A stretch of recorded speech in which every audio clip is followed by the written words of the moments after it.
Welcome, everybody. This is the Canon Michael Dean Vinson, and coming to you today with another church planting conversation for the Reformed Episcopal Church, the REC 100 Church Planting Initiative that was actually announced and enacted back in 2017. It was a vision of Bishop Royal Grote, God bless his soul, rest his soul, and then brought forward through our Bishop Ray Sutton. And I'm happy to have Father Richard Tarsitano with us today. Father Richard, how are you? Oh, I'm Jim Dandy, thank you. Happy to be here. Good, good. It's I always enjoy speaking with you. Our developing friendship. You and I have very similar senses of humor, so I'm going to try and keep this serious today and Well, not that's a cut good up the that's a people good as I plan. usually would. Yeah. Yeah, So, that's a good plan. We'll see how it goes. Father Richard, you're in Connersville, Indiana, and you're at Trinity Anglican Church. And I thought what I wanted to do was just kind of give people some context and maybe introduce them a little bit to you. So maybe if you wouldn't mind sharing just kind of your journey to Connersville, um, maybe the call to plant, and if you wouldn't mind coloring a little bit, even how you got to the REC. I mean, that would be, I think, a good place to start. Oh, sure, absolutely. I'm one of those rare ducks who has been an Anglican his whole life, and so I grew up in the church. My father was a presbyter, first in the Episcopal Church where I was baptized. But about 6 weeks after I was baptized, we had to leave town, and of course, this was during the 80s when there were many wars within the Episcopal Church over its future direction. And so we bounced around a lot, but my father maintained his canonical residency in the burgeoning continuum at the time, and also was the first dean of the Cranmer Theological House, the REC Seminary, that Right. at the time was in Louisiana, and is now is in Texas. And so my family and myself had some connection to the REC for a long time. The church that we ended up in, and I spent most of my formative years, was in Savannah, Georgia, um, which is and now that church is a member of the Reformed Episcopal Church, and has been for a number of years. The Navy, I was in the Navy for about 9 years, brought me to Jacksonville, Florida, where I attended church there at that Continuum Parish. Eventually, I was made a apostolate and then a deacon and a presbyter and was rector of a church in Jacksonville for 5 years. I was blessed to have a curate, which was a lovely thing to have and quite a rare thing these days. And so, as my wife and I were looking out at the religious landscape, we knew that future for the Anglican Way in America necessitated planting. There are vast swaths of the country where people want to have Anglican churches, but they don't have access to them because of geography. We specifically wanted to look for a place that was in the Midwest, that had suffered an economic downturn and was also going through the opioid crisis. Right. These were things we'd seen firsthand in Jacksonville, and wanted to do our part to help out with. The reality about 100,000 overdoses a year in our country is a harrowing one, and we wanted to go to a place where we thought we could do some good. Quite frankly, while we were still young enough to do that, Mhm. so we packed up the uh, uh, the uh, uh, the old minivan, sold our home and one of the cars, and our two children went to Connersville, Indiana. We were recommended to the place by someone who heard our kind of criteria and thought this fit the bill exactly. Connersville is a great town in many, many ways, but is one of those classic stories of it had relied for a long time on a Ford plant that was here, that was then moved to Mexico, and closed down. So the town suddenly lost thousands of jobs and everything interconnected to that. They'd brought in a large amount of Appalachians over the years to work in the factories that were here. And of course, Appalachian physiognomy has some connections to drug abuse. Right. And so the county became the highest uh, uh, uh, uh, uh, county in the state for that issue. Mhm. So again, it hit those wickets. There was also an Episcopal church here from 1850 to 2016, which was got a call from their bishop one day, and they closed the doors. And so they had sold the building to a holding company for about $10, and one of these ridiculous things. Right. And then the holding company sold it to a developer who was going into condominiums. And quite providentially, we were able to come in and during COVID and offer the developer out of our own funds, out of the selling the house and the car, the money necessary to buy the property and turn it into a traditional Anglican church in Connersville. And so that was the beginning of the mission. We were quite small in our days. It definitely what we would call a parachute plant, I should say. Hmm. In the early days, it was myself, my family, my dear mother as well, who came with us, who again been in the business of planting churches and being part of those all her life. My brother as well was part of the plant. He, matter of fact, came before all of us got here to get things ready because the church and the parsonage next door to the church were in quite dire conditions in some ways. So some work had to be done to get them ready. And then it was a matter of coming here and getting to know the town, meeting with people, getting ready to get the church habitable for human beings again. Right. It is fascinating thing that it had been abandoned and sort of used as kind of a dumping ground for the Episcopal Church at the time. And so there was, stuff everywhere, Right. old Yeah. file cabinets, computers. It was kind of a wild mess. But there were also all the old records that they from the old parish, which painted an interesting picture of what happened, as well as a number of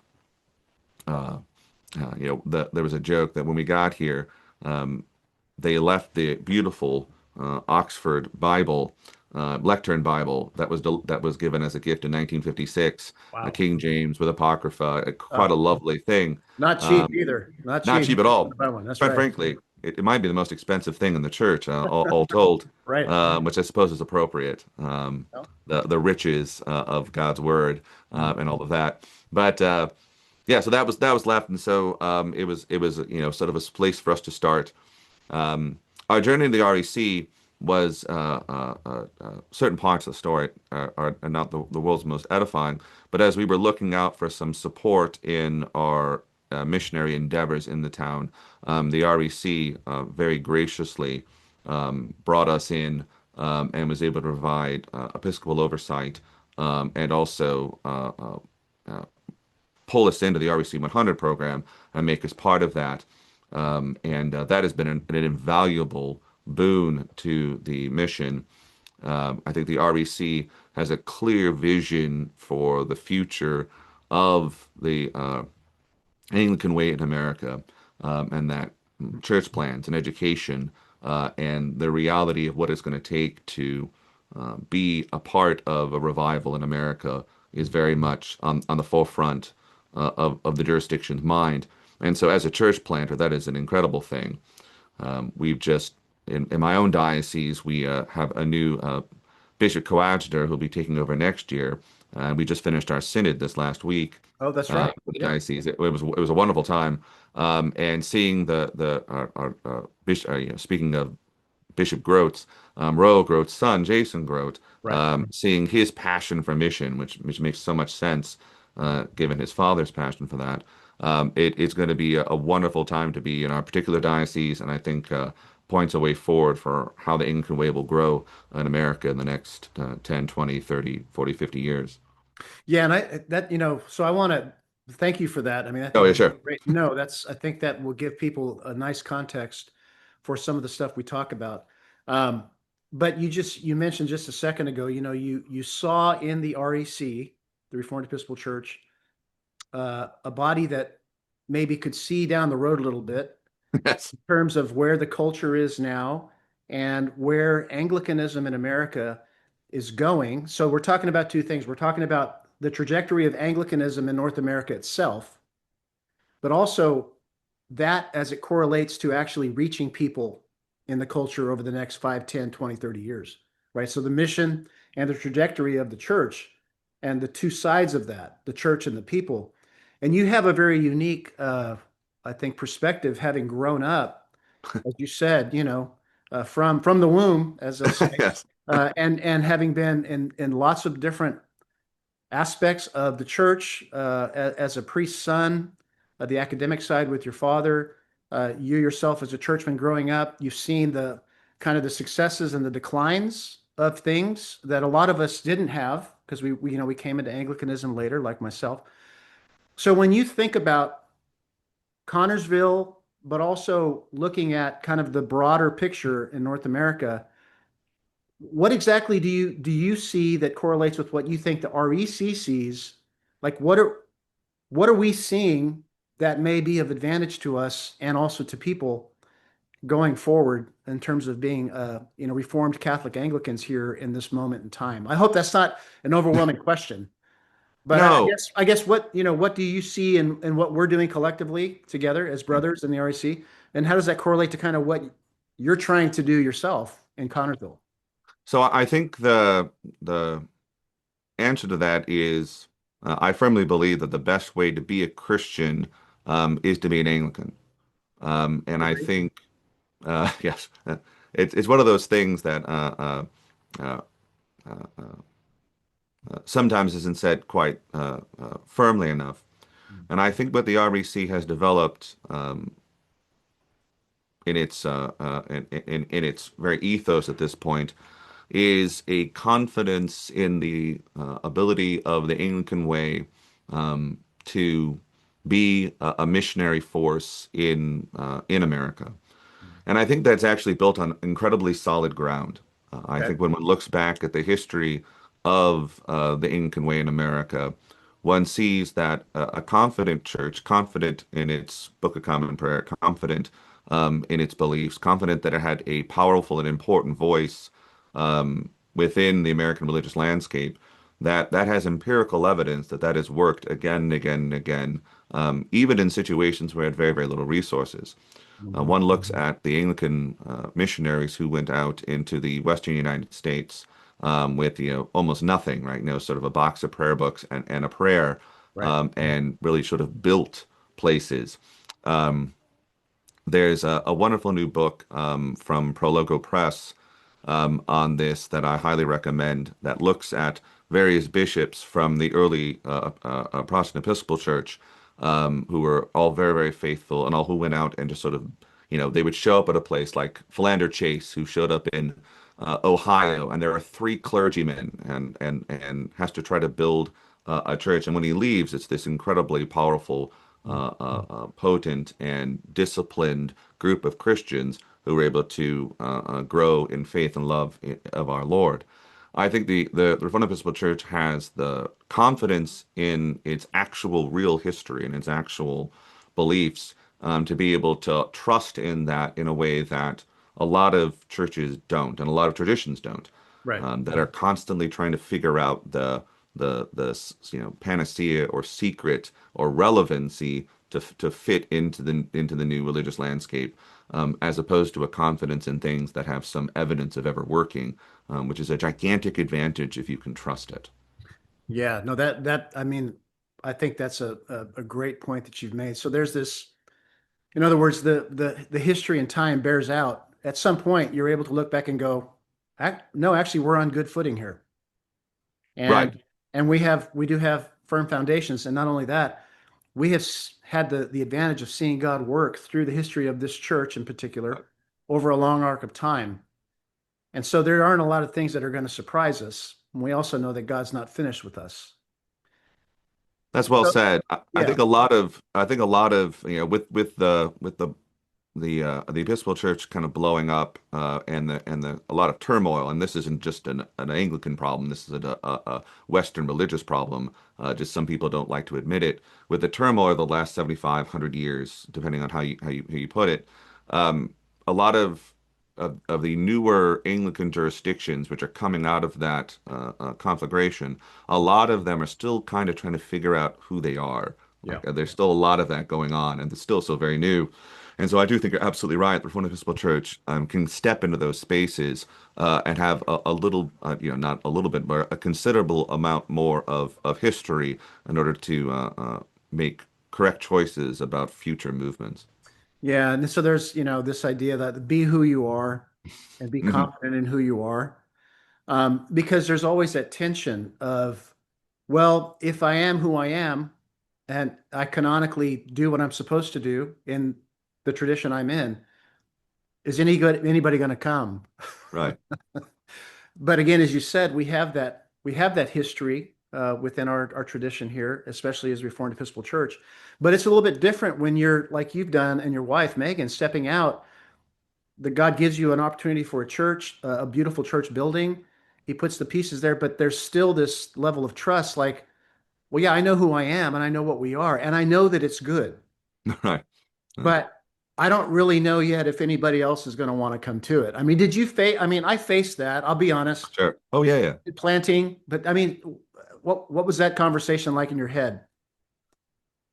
I think it's funny you mentioned that. Like when we were thinking about what the direction of the mission would be, oftentimes we fell on uh, on the side of what has worked in the past. What do we have actually any kind of data or evidence for things that have worked? And so a person might say, "Oh man, it seems kind of wild to try and just, do what the prayer book says and have that be your guide of a rule of faith and life." But my rejoinder to that is that actually that's one of the few things when you look out of the religious landscape that has any evidence of success in different types of periods. Like if you think of the post-war period as being a gigantic aberration in American Christian uh, uh, uh, uh, uh, participation, Yep. right? So you have these like crazy numbers of 70%, 80% church participation in America. That Yep. is entirely an aberration. And so churches that were built in that period and that survived in that period were not built to survive in any other period and most likely won't. And we're seeing some of that in the culture abroad. Yep. And so when we look at, well, what's a type of church that can not only live in the waning days of that aberration, but also has lived in the 25 to 30% of church participation that's existed in most of American history, Right. the actual much better bet is on prayer book fidelity, is actually on that rule of faith and life, which has worked in those places, as well as multiple cultures across multiple parts of the world. So for me, it isn't the real long shot bet is on trusting systems that were built to design for a world that we're rapidly moving away from. Mhm. And I think that's the thing we need to have in those conversations to talk to people who are desperate to be relevant and see relevancy as the key to bringing the gospel to people. That relevancy might be the very thing which makes your church within 5 years, 10 years, actually irrelevant. And once you've built your church on that, it's very, very difficult to change its trajectory. Yeah, no, and I think that's a very important thing for, in particular, our church planners to remember in a sense of trusting prayer book spirituality, Right? trusting the liturgy, this desire to be relevant in modernity or late modernity, maybe. Um, it's so fickle Yes. because in the acceleration of the world we're in right now, what's what's relevant right now is irrelevant moments later. Yes. I mean, I have an iPhone 8. Nobody Right. remembers what that is. You know, Yes. so Might as so well have a typewriter. well, right. And typewriters. Actually, I'm thinking about getting a typewriter. Actually, Might do that. that's a whole nother podcast. Yes, yes, yes. But chasing relevance, I think that seems to be a lot of not only as parts of the church for good intentions, Yes. right? So we need to be relevant so that we can reach people and people can be saved. I get that. Yes. But there are better ways to do things, perhaps. But people in their lives are chasing relevance as well. So, talk to me a little bit about the foundational aspect of church planting with the prayer book as a rule of life. Why is that the foundation? Why? Because you're a 1662 prayer book parish. Hmm. That's a missional choice. It's Hmm. also, but it's also a choice to bring relevance to people's lives, to fill in the gaps, to bring coherence. So, talk to me about the prayer book, living a prayer book life, its offices, its devotion, etc., as really I would say, is the foundation and cornerstone of your church plant, as it is for many of the REC 100 churches as well. What can you tell me about that? Sure.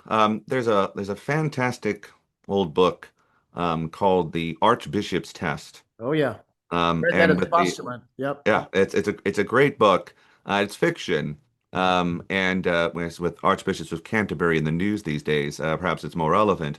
But it posits that an Archbishop of Canterbury decides to do a grand experiment in the Church of England, and he decides, what if we just make all the parishes do what the prayer book says to do?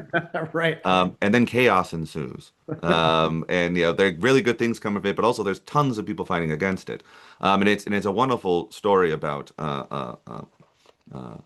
the difficulty of modern people submitting themselves to a rule of faith in life, but also the great fruits that can come from that. Mhm. Um, and so, if one thinks of the gigantic project that the Reformed Catholic divines of England were engaging in the 16th century, of making a Christian nation, and specifically taking the level of Christianity and religiosity from the monastery and bringing it to the people as their own thing too. Make sometimes it's been called make to the idea of making a nation of monks, Yeah. right? Right. Is sometimes, so everyone becomes a Benedictine in a sense, Hmm. uh, which is a beautiful vision, because and it assumes that every generation needs to be converted, right? There's a sense of that, like that's a continual thing, and Right. so it didn't just make sense then; it makes sense very much in our own time. Our challenges are different. Like one might say, well, is it really necessary to have daily services where the priest reads the Bible out loud in his church every day? That was certainly relevant then when he had such a literacy, and the only way you could read the Bible was to come and hear it preached, read by your presbyter. Yep. Is that still relevant now? What I find is in many ways, perhaps it's even more relevant. While we certainly have a much higher literacy rate in Connersville than one might have found in 1550s England, we also have a gigantic amount of distractions, much more than what they had. Yeah. Distractions that attack the very nature of being human. Yeah. And really, we're engaged in our modern time of a gigantic social experiment on people that may actually be making people insane. Is something we have to kind of think about. Yeah. And Well, so, I would say yeah, that there's evidence that it is. I mean, yeah, no, yeah. I think that's absolutely the thing we have to acknowledge about the not only the internet era, but particularly the smartphone era. Yeah. And so. The rule of faith is found in, as you mentioned, we use the 1662 Book of Common Prayer, but which has many, many parallels with either the American 1928 or the REC 2005, and those lots of overlap on those things. There's Mhm. a reason we use the particular prayer book we use, and we can kind of get into that kind of a little bit later. Um, but the function of a rule of life for people, the idea that they can hold in their hand the faith and practice of their church, and in a very real way make a covenant with the priest of the parish about this is what we believe, this is what we will do. There's not going to be any curveballs or any changes, that this is a thing you can trust in and rely upon. There's not going to be an iOS update that changes your whole life. Right. The thing doesn't change. It's here. It's actually quite solid, which is, even, the suppose the churches that surround us. When we look out at we have a Presbyterian church in town, we have a Methodist church in town, we have a Roman Catholic church in town. This is a reality that none of them can possibly state in the affirmative. That there's a sense in which you could go hundreds of years and believe the same thing and pray the same things and have that continuity. That's an actual thing you can hold on to as the world rips itself apart in tantrums around you. And that's a very powerful message that I think the REC can deliver. And a message that when we're thinking about why should a person come to our church, why should a person, submit themselves to the rule of life as found in the Book of Common Prayer, I think that's a big part of it. It actually is a matter of life and death. It is a matter of being sane. It's a matter of thriving in this mad world. That you need something perhaps quite radical, and this is a quite a radical change in the way our world lives. And the only way I think you can do that is through the parish priest modeling that behavior constantly, Yep. and recognizing that he's, particularly a plant in an area, he's the beginning of a chain. He's the beginning of a generational shift in the way that community thinks and operates and works. And instead of centering its life around work and leisure, Yep. instead it centers itself around the kingdom of God as found in the church. Yep. That took a long time to lose, Mhm. right? So it's going to take a while to get back. And so it's going to require presbyters who are willing to be sacrificial of their own ego and time and life, to be able to go to places and do that, recognizing it's going to take a long time to get people back into that rhythm that so much of modernity has beat out of them. Wow, so this idea that it's more than just what we all think or profess to believe, Yes, but it's also what do we do with our bodies? yes, How do we take what is in the mind of the of faith within? How is that expressing itself, right? Because that's where the schizophrenia is. yes, Okay, so it's the disconnect between I love Jesus, uh, yeah, I believe I'm saved, and I love him, and then there's this huge disconnect to then, but then what do I do? right. And we see the myriads of ways in which people try to live the Christian life, and yet it's all driven by independent thought. It's all, everyone's leading themselves. A lot of traditions will say, here are some tools, like here's another app you can add to the spiritual life. This is creating just a greater incoherence for people. And you mentioned other traditions, uh, I'm a former Roman Catholic. Um, one of the things that I've seen as I've kind of aged is all the different schools of spirituality that they've developed in the church. At this point, for me, I often find that there's far too many options for people. Yes, Instead yes, of and the genius of the 28 or the 1662, the Anglican tradition is the simplicity, in a sense, of a yes, rule of life that is contained in one book that everyone in common can follow, including the priest or the planter. yes, So we have a shared spirituality that I am actually supposed to embody for you. I'm to embody as the church planter, as the priest, the life and the way that I'm wanting you to follow. I often say that in one sense, in planting a church, we're calling people to a way of being yes, yes, that's because right. you're doing something else right now, and it obviously isn't satisfactory, or you wouldn't be sitting here talking to me. Right. Does that resonate with you in any way? A That hundred percent. No, that's exactly it. There is very much an embodying, right? I mean, I mean, this is the body of Christ. But you're absolutely right. I mean, either we think, how many analogies does Paul need to have? A body, a commonwealth, a building, like all of these things he's calling the church. And it is fascinating how many people have convinced themselves that Christianity is primarily a matter of individual mental assent, right. right?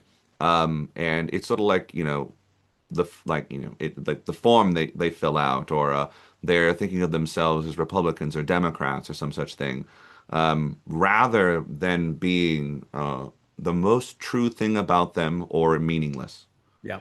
That's right. And I mean, there's no such thing as a secret Christian. Yeah.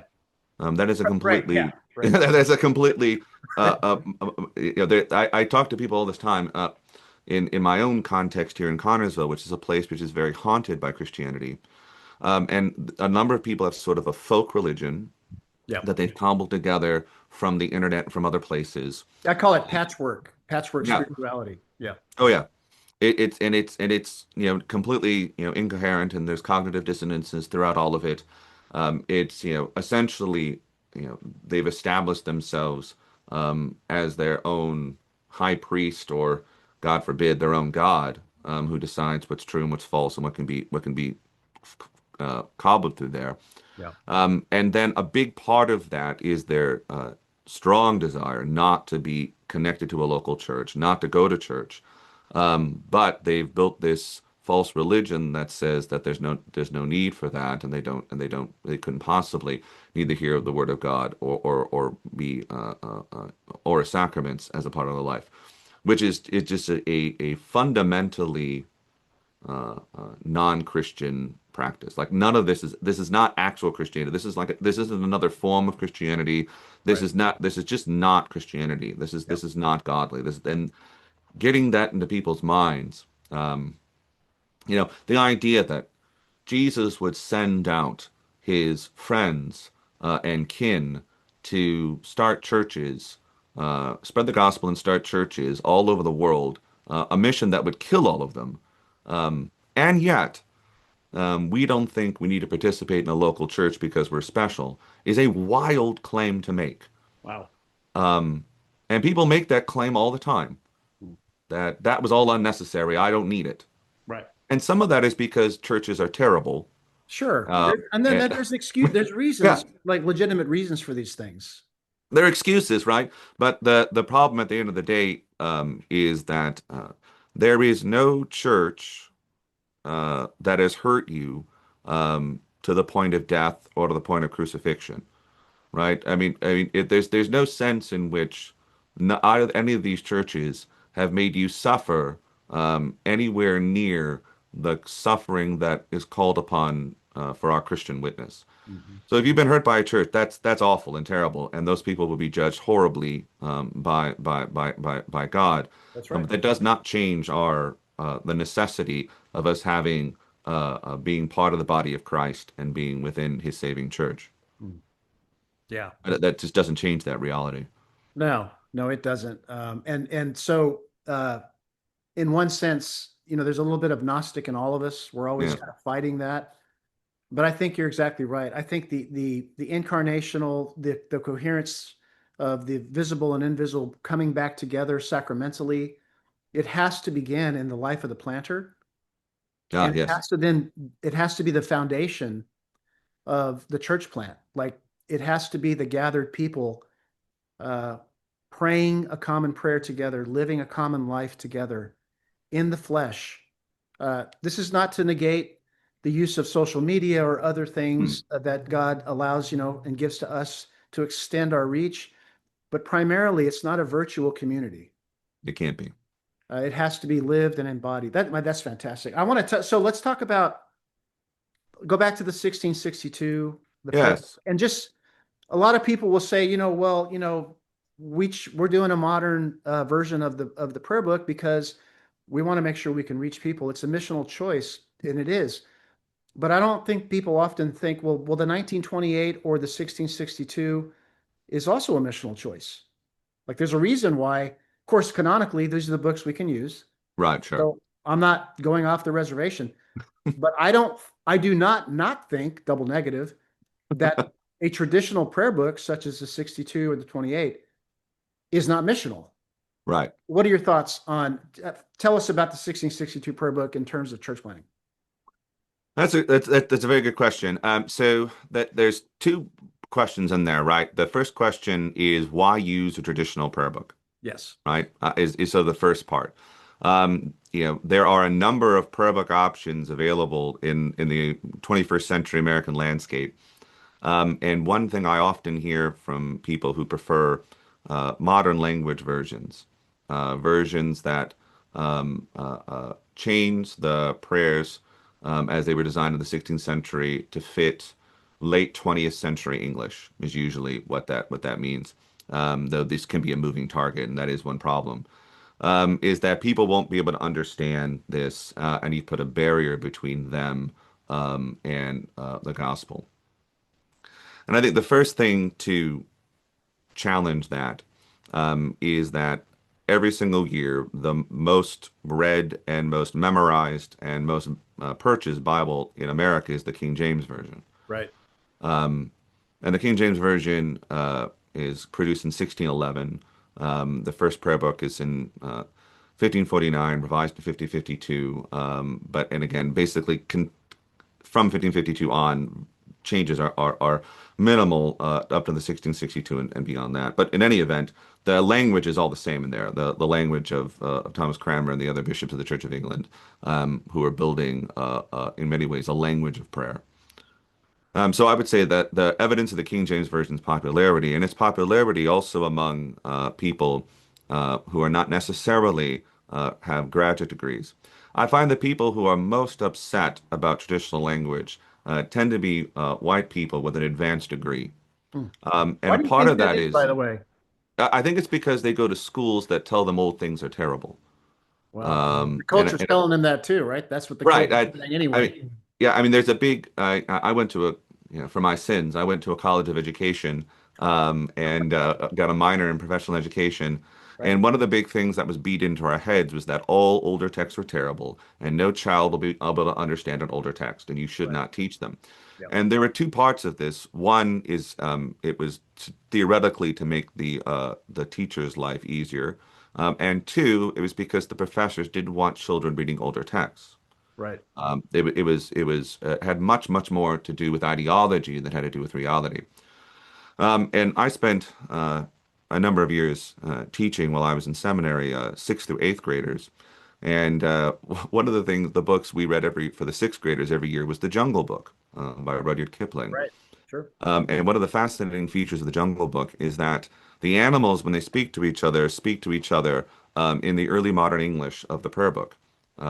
These, thous, those kinds of things. And it would take me about, I don't know, 45 minutes to teach a group of sixth graders what all that meant.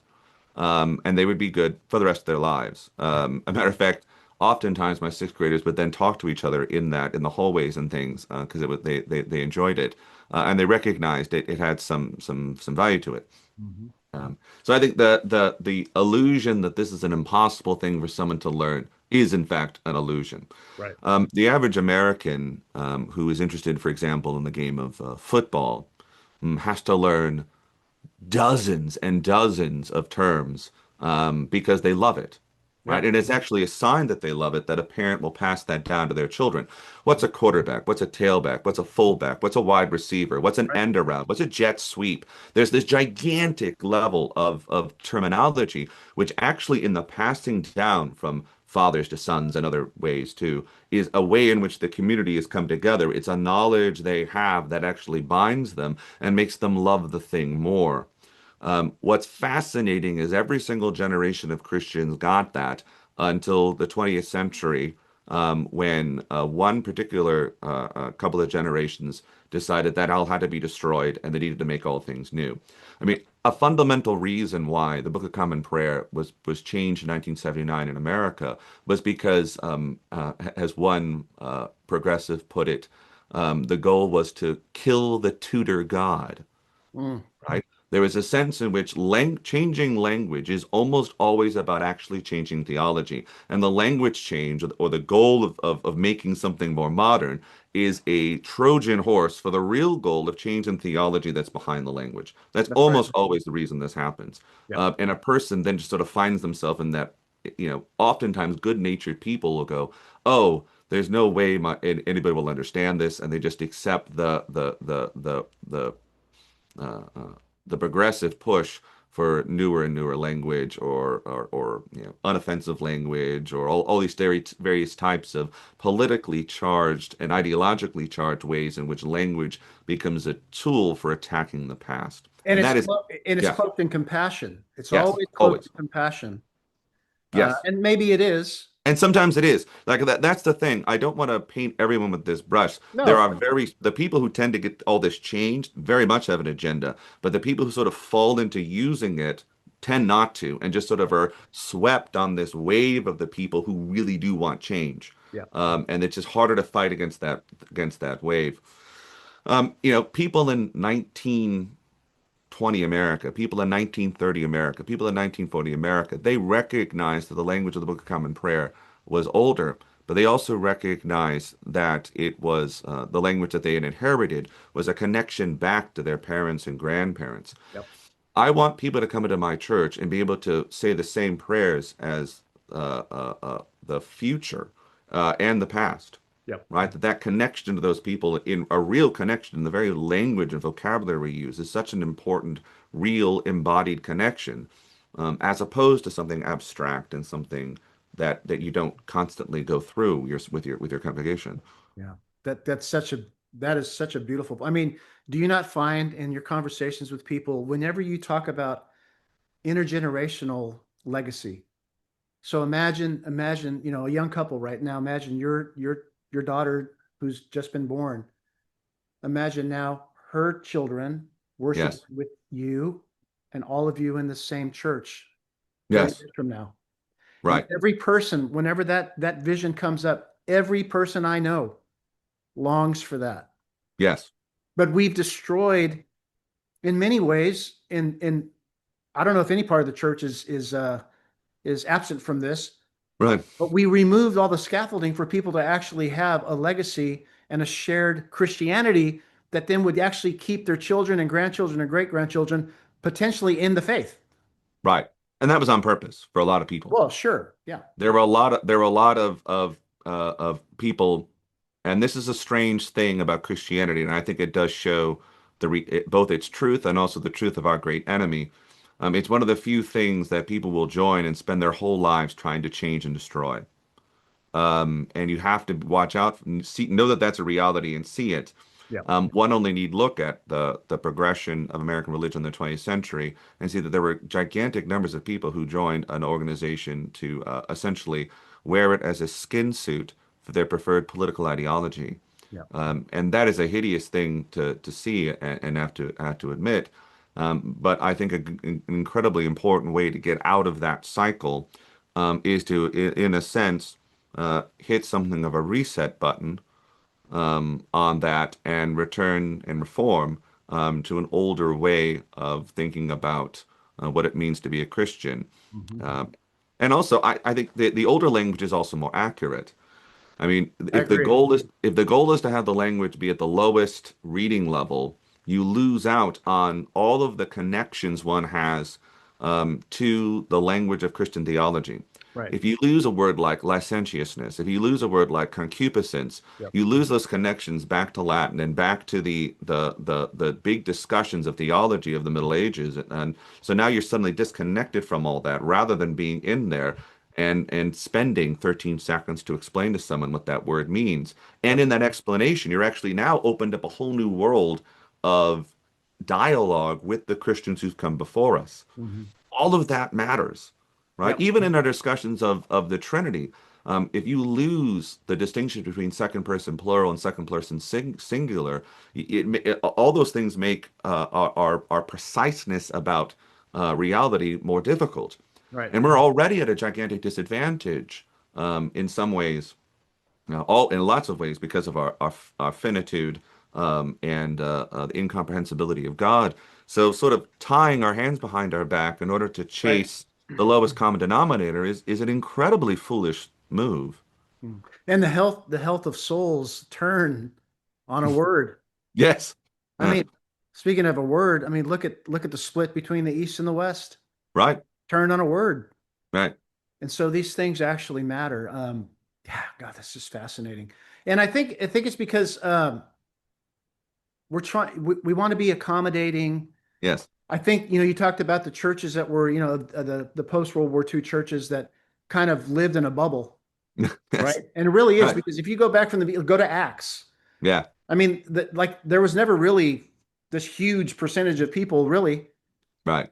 and there were always, even within the population of Christians, those who were more devout than not, and those who were hanger-oners, and etc.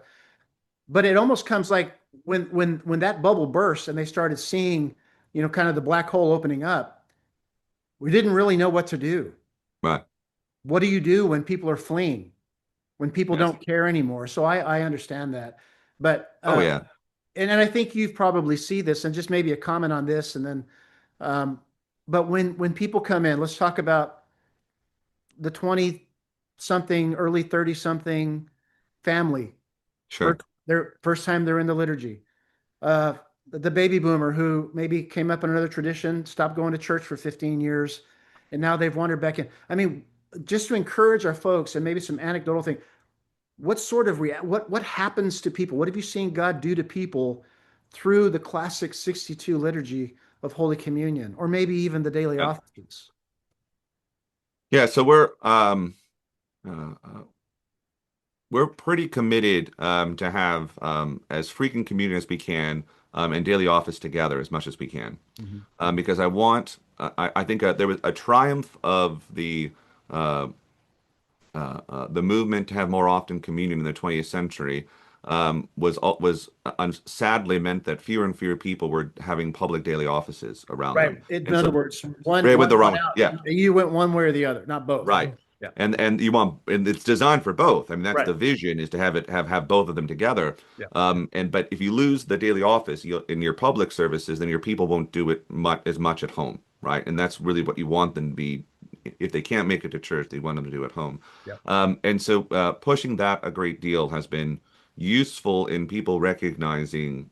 I've had one young man who came to us who didn't know how to pray, and he felt he'd been a Christian his whole life, and in the Book of Common Prayer was the first time that he really learned how to pray. Mhm. It had really taught him that, and he was in tears because it was such he could talk to God, Mhm. right, on a daily basis in a way he'd never been able to before. That's a gigantic thing. Mhm. I find, the young couples who, the younger people who come um, are often quite desperate for uh, an authority that goes beyond uh, just the pastor, right? Great point. Yes, because that's typically, I mean, that is the authority Right, for most other parts of the church. right, And in one sense, it's almost a disembodied authority because in a lot of the church, you don't really know right, the preacher communicator, but right, whatever he's saying, that's gospel. That right. continue. Yeah, no, exactly. And that's a really important thing, particularly when you think of so many of the institutions of the modern West have betrayed those people in like on a daily basis. Yeah. And so they have been hurt by institutions, and they know institutions are oftentimes not designed for them. They're designed for other people and other generations. Mhm. And so you need to be able to establish that this is an institution that in many ways that advantage. This is one reason why the 1662 is an advantageous book, is because it predates everything that they've been hurt by. And so it's in a sense that they're coming to it without having the fear that they're going to be crushed under the boot of those that have come before them, and the institution is going to eventually just betray them and serve the people who created it. So that's one aspect for young people. For the older de-churched, and I have a bunch of people. Our church has no former Anglicans. The whole church is everybody. No one was an Anglican before they got We're here. similar. Yeah, we're similar. Yeah. But the de-churched folks, some were Methodists, most were Baptists. Um, that particularly for the people coming to us who were Baptists had been going to church for a long time. Um, for them, it was a matter of finally having. This sounds so funny to say. One of my laymen was just talking to me about this the other day. One of them was a former Baptist pastor, and he was telling me he's now a member of our church. I never really knew the connections between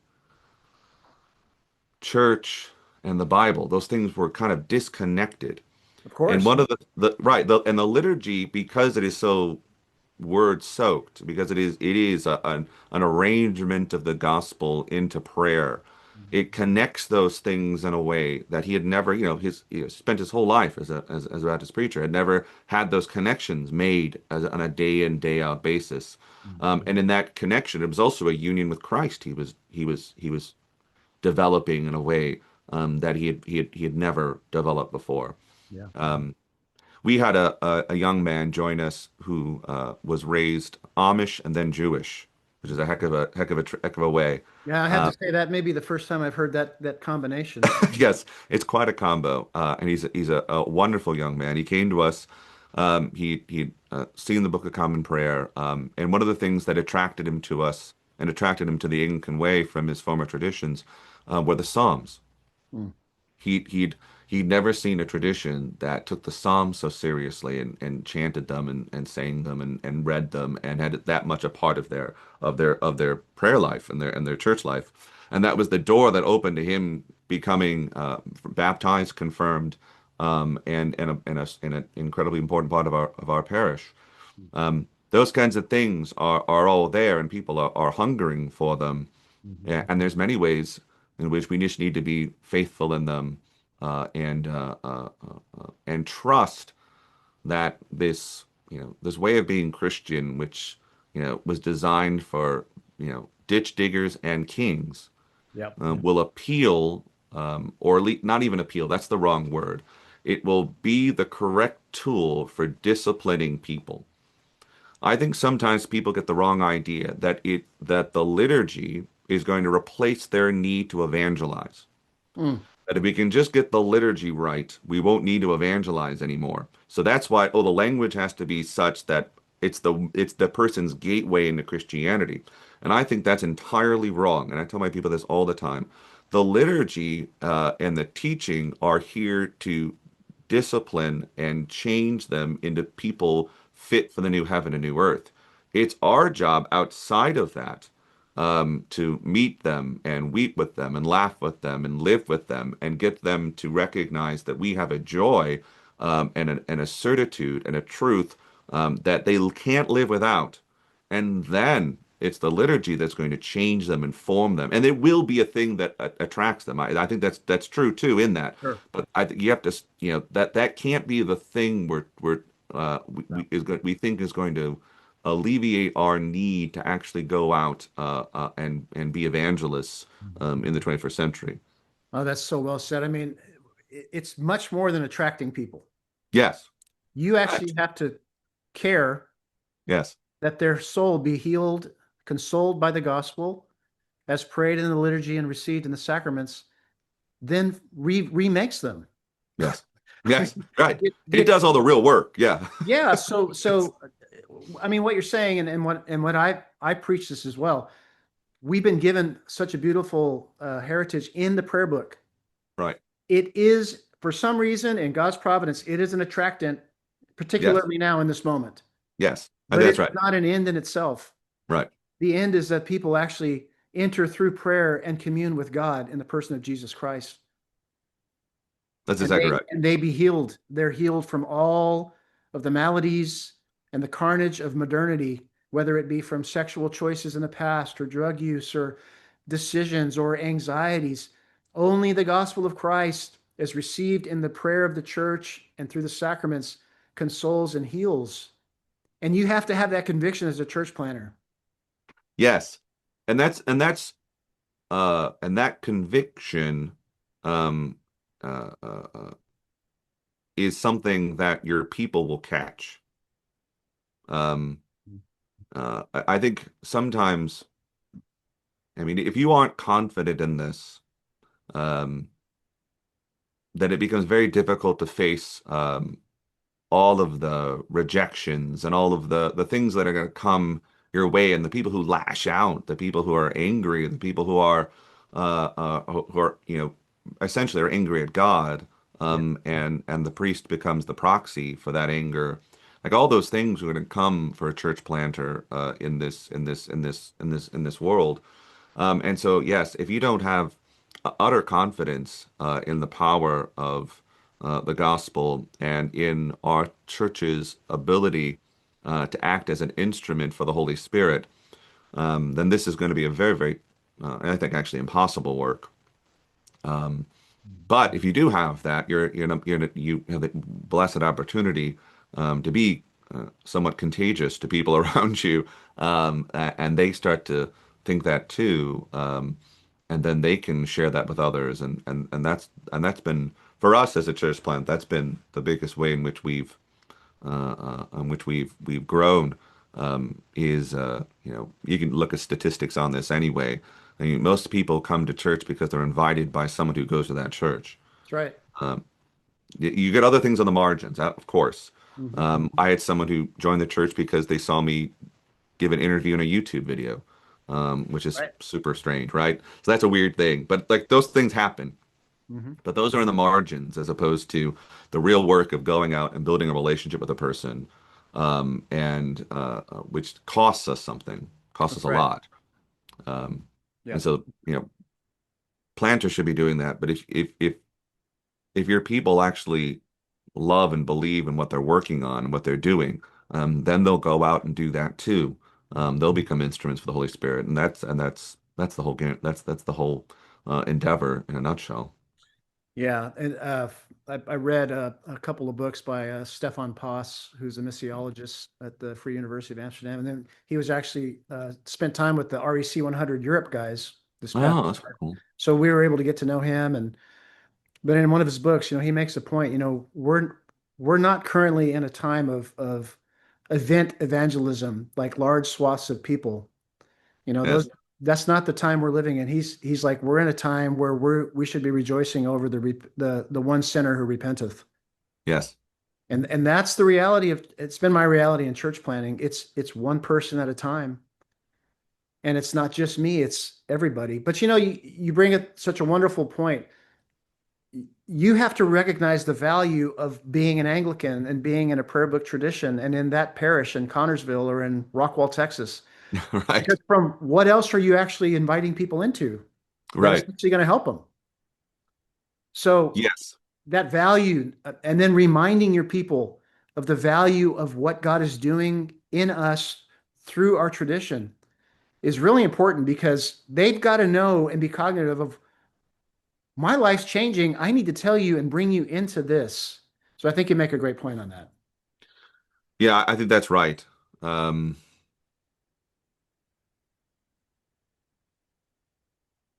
People are only going to love the things that we love in Mm. our churches. Like we teach them what to love. It's like being Uh, a parent, right? it is like being a parent. No, and I think that's why when Paul gives all those directives to Timothy and Titus on who they should make presbyters, he's describing the role of a good father. Yeah. And that's his primary thing. Like he doesn't say, make sure you pick the best speaker or the guy who looks best in a pair of skinny jeans, Right. um, or the tallest guy. He says, find a man who runs his household well, Right. and that'll be your firm guide for who's going to do well, as leaders in this church. Mhm. And that's a heck of a thing. And I think there are unfortunately a lot of church traditions in their search committees, in the ways in which they think about their new minister, uh, fail to adequately think about those directives.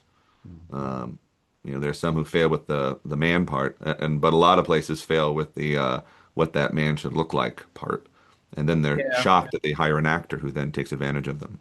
Well, there's that. There's that. Yes. But just to kind of bring this full circle, I Yeah. mean, it makes sense because if you don't have a deep well and a rich tradition of spirituality and a way to actually do this apart from the man, Yeah. what do you have left but the man? Right. I mean, so, the REC can have guys like us, Yes. you Yes. know, halfway intelligent, not Yeah. too good looking, but kind of Right. charming. Yeah. Somewhat. you know. So, Right. well, that look, I mean, we could talk all day. Let me do this. Is Sure. there any one thing that you would impart to a planter, a guy out there, a family that's thinking about this? Uh, any words of wisdom? Oh, words of wisdom. Okay. So word of wisdom one, make sure you have a good bishop. Ah, Is word of wisdom one. There are other traditions that do church planting. The the value of having a bishop you trust who has your back when you go out and do this is incredibly important. And my number one thing I would say, if you don't have a bishop, get one. What else would be That like? too. You Yeah, like that's yeah, there's one like A, 1A, right? what a yeah, get one. Yes, and there are ways to do that. I should say. So that'd be number one, and number two is uh, trust the prayer book. I think that's so key in this. Yep. Trust the prayer book, do what it says, and then go out and plan to die for your people and die for the people of your town. Your goal should be and I again I there's a you got to know what time it is and where we are. There's a great scene in it's in the book, but it's also in the wonderful miniseries Band of Brothers, when when the guys are all there, they've just paratrooped into Europe, and they're in terrible danger constantly. And they're asking one of the lieutenants, like, how are we going to get out of this? How are we going to survive? And looks at him and says, the only way you'll survive is if you know you're dead already. Mm-hmm. Which in many ways is a St. Paul quote, Hmm. right? You Yeah, got to know right. that is literally, I mean, that's a thing St. Paul tells to the early church, that you got to know you're dead already. Hmm. But the beautiful thing, of course, is, once you've recognized that, you then know, oh, and I'm also alive in Christ. Right. Like my true life is with Christ in heaven, and the future is coming. So I can sacrifice myself for something like this. I can sacrifice myself for a church plant.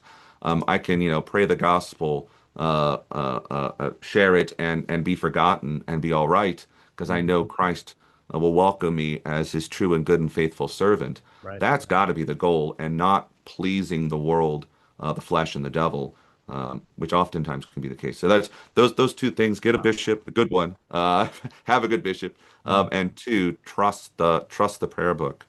Would be my big things to impart to a church planter.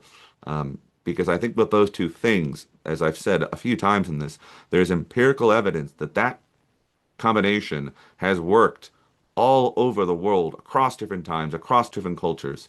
And that's a thing you can actually use as your foundation, and wait for the Holy Spirit to bring brilliance out of you. Yeah. Well said. Well, my friend, I want to thank you, and I also just want to tell you, you know, God is extending your reach. You're impacting people far beyond Connersville. You're probably not doing that on purpose, but God is using you in a lot of ways. And your courage, and Megan, and just the way that your family has stepped into this plant, is your courage is contagious. Oh, well, thank you very And much for that kind of so insight. I just want to tell you, as a fellow priest and church planter, and us being having the same the church that we're together in, you inspire me and a lot of people. So I want to just thank you, and that's all I'm going to say good about you. I'm going to stop. All That's right. good. So if you want to know more about Father Richard and his church in Connersville, Trinity Anglican Church, you can find them online. He also has a couple of podcasts, daily prayer podcast, and others. So if you're in the area, I would also encourage you to stop by and get to know him, maybe worship with them as well. So, Father Richard, until the next time, just want to thank you, and I look forward to being with all of you out there on the next REC 100 Church Planting Conversation. God bless. God bless.